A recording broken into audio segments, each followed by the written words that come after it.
मधुस जो दिल कहे कि इस खूबसूरत फैमिली को मेरा प्यार भरा नमस्कार आदाब। 8 मई को आमिर खान की एक नई मूवी का ट्रेलर रिलीज होना था जिसका नाम है सितारे ज़मीं पर। वो एक सीक्वल तो नहीं कहेंगे शायद, जैसे आमिर खान कह रहे हैं कि वो तारे ज़मीं पर का पार्ट 2 है। एक दो इंटरव्यूज़ मिले जिसमें कि उसके कुछ डिटेल्स मुझे मिले जो मैं बाद में शेयर करूँगी। –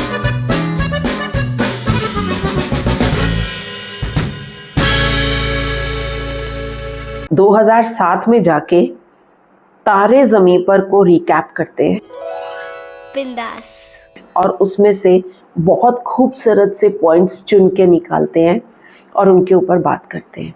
बात सिर्फ मूवी की और उसकी स्टोरी की नहीं है।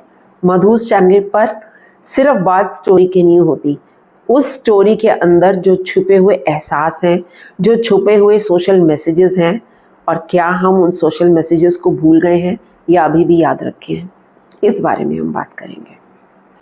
ये एक 8 साल के छोटे से बच्चे की कहानी है जो अपने मम्मी पापा और एक बड़े भाई के साथ में एक हैप्पी फैमिली में रहता है। माँ बहुत प्यार करती है, छोटा है ना, लेकिन छोटा होने के साथ साथ बहुत शैतान है। उसका दिमाग हर तरफ चलता है। स्कूल जाना शुरू करता है और 3rd स्टैंडर्ड में फेल हो जाता है तो माँ बाप की नज़रों में ये बहुत बड़ी इंसल्ट होती है, पर्टिकुलरली बाप की नज़रों में। और ना सिर्फ इतना, वो एक ऐसे बड़े भाई का छोटा भाई है जिसका बड़ा भाई हमेशा क्लास में फर्स्ट आता है। सब सब्जेक्ट्स में first math, algebra, geometry, physics, chem, bio, history, English. ऐसे बच्चे की पर्सनालिटी जहाँ 3rd स्टैंडर्ड में फेल होने के बाद क्लास में टीचर्स उसके ऊपर चिल्ला रही हैं, Said loud and proper, Ishan, loud and proper। जहाँ घर में फादर उसको डफर कह रहा है, जहाँ वो बच्चा जब खेलने जाता है तो शायद वो बॉल को कैच नहीं कर पाता या उतने अच्छे से बच्चों के साथ में खेल नहीं पाता, तो बच्चे भी उसको बुली कर रहे हैं। और जब बच्चे बुली कर रहे हैं और उससे गलत बोल रहे हैं, तो जब ये वहाँ पर मारपीट करके आता है तो घर में आकर भी अपने बाप से यही डांट खाता है, क्योंकि बाप ने तो ये धारणा बना ली कि मेरा ही बेटा गलत है। क्यों? क्योंकि वो 3rd स्टैंडर्ड में फेल हो गया, वो तो कुछ कर ही नहीं सकता। कुछ ही दिनों में बाप को लगता है ये हमारे काबू में तो लड़का आएगा नहीं, यहाँ तो कुछ सीख नहीं रहा, इसको डाल देते हैं बोर्डिंग स्कूल में।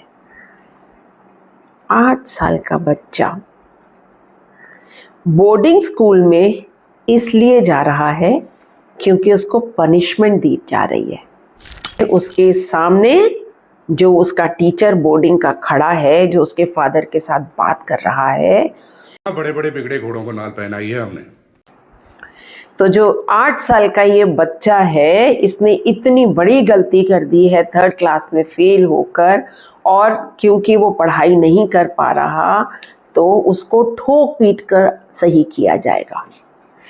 और किया भी जाता है। क्लास में जब वो नहीं बता पा रहा, होटी बंद, खटाक खटाक खटाक स्केल से मारा जाता है उसको।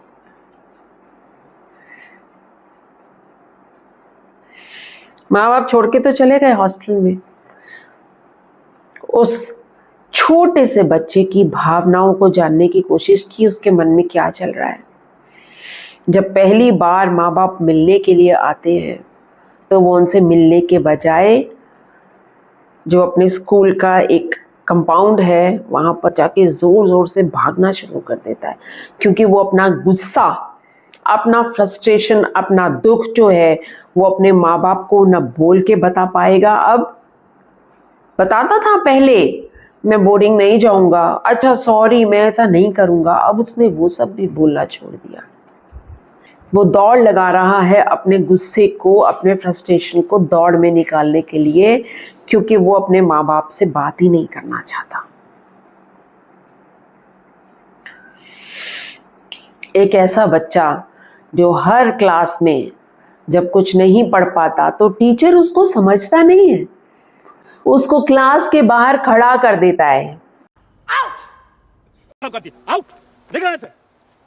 कैसी एजुकेशन सिस्टम है, कैसे टीचर्स हैं, ये गुरु हैं। लेकिन इन सबके बीच में ये छोटे से ईशान अवस्थी को एक टीचर मिलता है। एक नया ड्राइंग का टीचर बोर्डिंग स्कूल में आता है और जो उस इतना बड़ा पूरा समाज जिसमें माँ बाप आते हैं, जिसमें उसका पहले वाला स्कूल, उसके टीचर्स, उसके प्रिंसिपल्स और यहाँ पर भी बाकी सारे टीचर्स और यहाँ के प्रिंसिपल, केयर टेकर्स, कोई जो नहीं समझ पाता, वो ये ड्राइंग का टीचर समझने की कोशिश करता है कि ये बच्चा क्यों क्लास में चुपचाप बैठा रहता है, क्यों किसी एक्टिविटी में पार्ट नहीं ले रहा, क्यों ड्राइंग नहीं करना चाहता, या क्या प्रॉब्लम है। मेरी समझ से उसे अक्षर पहचानने में दिक्कत हो रही। वो उस प्रॉब्लम की जड़ तक पहुंचता है और उसे पता चलता है कि इस बच्चे को एक डिसऑर्डर है, डिसलेक्सिया मेडिकल टर्म है, जिसमें कि उसको अल्फ़ाबेट्स पढ़ने में दिक्कत होती है। उसके पेरेंट्स से मिलके आता है। बाप का तो ईगो हर्ट हो जाता है, वो आगे बताऊंगी। इससे रिलेटेड है एक best scene of this movie जो मैं आपको बताऊंगी आगे चल के, अगर आपने नहीं देखी, और अगर आपने देखी भी है तो just relive the moments with me, because ये सिर्फ एक स्टोरी नहीं है, ये सिर्फ एक मूवी नहीं है, ये इस पूरी सोसाइटी के लिए एक मैसेज है। और ये टीचर जिसका नाम है राम शंकर निकुंभ, जिसका रोल आमिर खान ने किया खुद, ये इस बच्चे को ग्रूम करता है। किस तरह से करता है? एक बच्चे की साइकी ये नहीं है आप एक 8 साल के बच्चे को बिठाओगे, उसको बोलोगे बेटा ये चीज़ अच्छी नहीं है, बेटा ये चीज़ अच्छी नहीं है, ये अच्छी है और तुम ऐसे करो। बच्चा ऐसे नहीं समझता। बच्चा कैसे समझता है?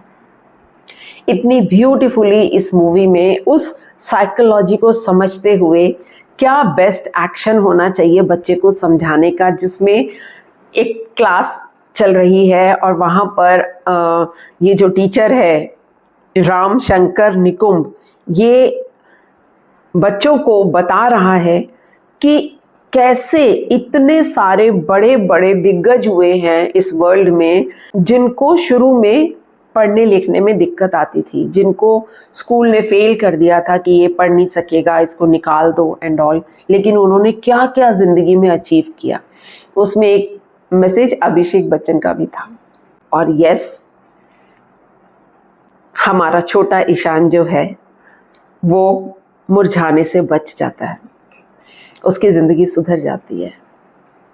लेकिन दोस्तों, ये तो एक मूवी थी जिसको पॉजिटिव नोट पे ख़त्म करना बहुत ज़रूरी भी था। इसको नेगेटिव नोट पे अगर ख़त्म किया होता तो बहुत ही गलत मैसेज देता सोसाइटी को। तो आमिर खान ने ये बहुत अच्छा किया इस मूवी में कि पॉजिटिव नोट पे इसको ख़त्म किया। चलिए अब एक क्वेश्चन करती हूँ सबसे। हम सबके घरों में, चाहे अपने बच्चे होंगे या अपने कोई और भाई बहन, घर में कोई भी बच्चे, हम सब ने ये मूवी भी देखी है।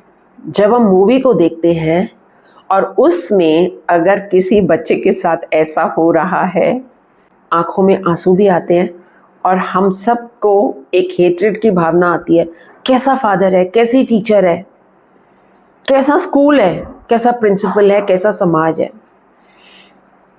लेकिन क्या हम सब उसी समाज का हिस्सा नहीं है?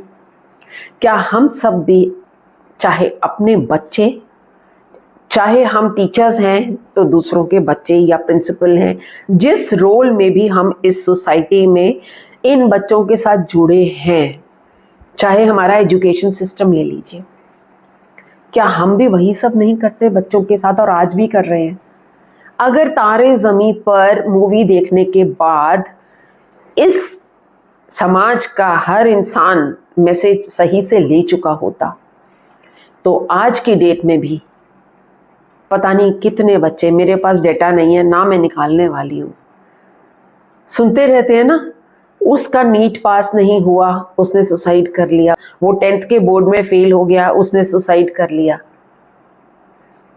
ईशान का भी एक पर्टिकुलर ऐसा सीन दिखाया था जहां पर लगा कि बस ये कूद जाएगा बच्चा छोटा सा यहाँ से, जब उसका दोस्त आके उसको बचाता है, क्या करने जा रहे हो। कब सुधरेंगे हम लोग। ये मूवी अगर आप मुझसे कहेंगे ना, हमारे मोबाइल में एक पॉप होना चाहिए जहां पर हमको इसका एक सीन जो है ना वो बार बार दिखना चाहिए। कौन सा scene? The best scene of this movie जिसके बारे में मैं बात करने जा रही हूँ। मेरी वाइफ काफी दिनों से इंटरनेट सर्फिंग कर रही है। कुछ टाइम के बाद फादर आता है मिलने के लिए बोर्डिंग स्कूल में, और वो सीधा क्लास में इस ड्राइंग के टीचर से आके मिलता है। मैं आपको ये बताने के लिए आया हूँ कि आपको लगा था कि हम अपने बच्चे का ख्याल नहीं रखते, तो मैं आपको बताऊं कि मेरी वाइफ ने इंटरनेट पर पूरी की पूरी जानकारी हासिल कर ली है डिसलेक्सिया के बारे में। मैं इसलिए नरेट कर रही हूँ क्योंकि इतना लंबा जो सीन है वो मैं आप लोगों को दिखा नहीं पाऊंगी, कॉपीराइट आ जाएगा। उसका एक छोटा सा पार्ट तो दिखा सकूंगी, लेकिन पूरा मुझे को डिस्क्राइब करना पड़ेगा अगर आपसे मिस हुआ है ये उस पर्टिकुलर मूवी में। टीचर कहता है एक सोलोमन आइलैंड्स हैं जहां पर लोगों को जब एक पोर्शन ऑफ द लैंड को खाली करना होता है, जहां बहुत सारे पेड़ इकट्ठे हो गए हैं और उनको काटना है, तो वो उनको काटते नहीं हैं। वो क्या करते हैं, उनके पास आके जोर जोर से उन पेड़ों को गालियां देते हैं, कोसते हैं। वो पेड़ थोड़े दिन में मुरझा के अपने आप मर जाता है। Message was loud and clear, और मेरे ख्याल से हम सब भी यहाँ पर समझदार हैं। चाहे वो छोटे बच्चे हैं, चाहे वो बड़े बच्चे हैं, बड़े बच्चे छोड़ो, चाहे वो इंसान है, छोटे इंसान बड़े इंसान, हर इंसान को जिंदगी में पॉजिटिविटी मोटिवेशन की ज़रूरत होती है।